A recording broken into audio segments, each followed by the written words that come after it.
Na yung ating first trade sa 1:2 or 1:2.5 risk reward ratio. So nagsimula ako sa 1:2.5 risk reward ratio.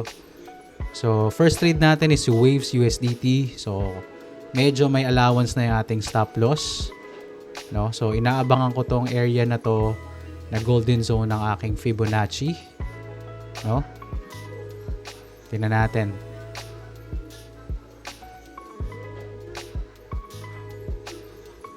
Yan.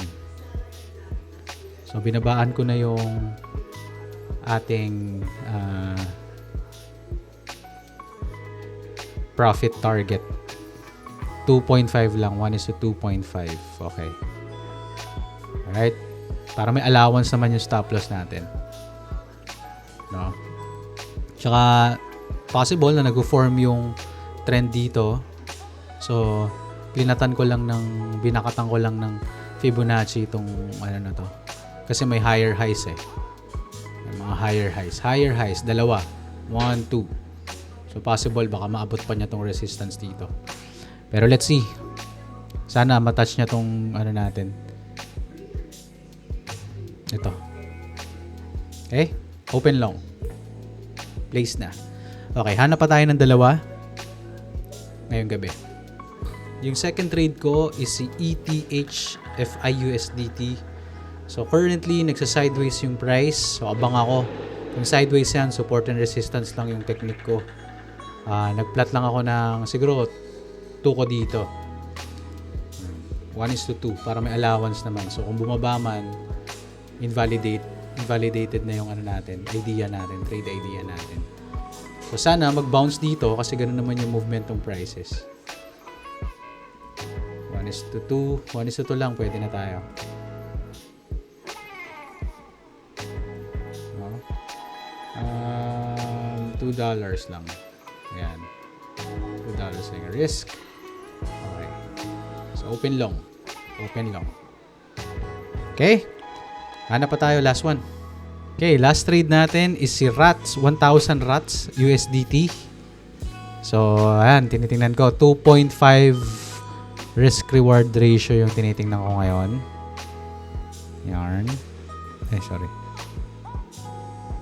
2.5. Ayaw ah. Anyway. So, ayan. Ito yung tinitingnan ko. Tina-target natin kasi meron din previous na parang support dito na nag-support, dating resistance din. So baka sakali no na i-touch mo na siya bago siya tuluyang bumaba. Okay? Mark ko na. Plot ko na. Okay? I-ready na natin mga orders natin. Stop loss. Okay, so $2 lang din ulit. Open short. Sana i-touch siya. Sana i-touch yan. So, bukas na lang yung result nito. Pag-check ng results. So, ito yung first trade natin. Si Wave USDT. Anong nangyari sa kanya? Ay. Tinouch nga yung zone na gusto natin. Pero, wala eh. Hindi man lang siya tumaas. Hindi niya na pinilit tumaas dito. Hindi mo lang nagkaroon ng another na kasunod tong na to. Higher highs. Sad.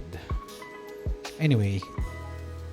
Talo tayo sa first trade. So, yung second trade natin is si ETH FIUSDT. Tingnan natin to. Ano nangyari sa kanya? Hindi nag-support. Hindi nag-hold yung support, talagang tumulay na siya. Kala ko magsa-sideways move pa eh. Touch, tas sabay sideways papunta rito. Pero wala. Ganun talaga ang buhay. So talo rin tayo. That's why down yung ating port from 78 to 74. Yung last trade si 1,000 RATS to eh. USDT. Yan sa kanya. Nangyari sa ito. Ay, hindi nga siya tinouch eh. Muntik na dito eh. Sobrang muntik na ito ah. Lapit na. Hindi pa dito ng whip eh. No? Anyway, so hanap tayo ng tatlo ulit ngayon. Binabaan ko na yung risk reward. Ginawa na natin 1:2 or 1:2.5. Hindi na siya 3. Let's go, hanap tayo tatlo.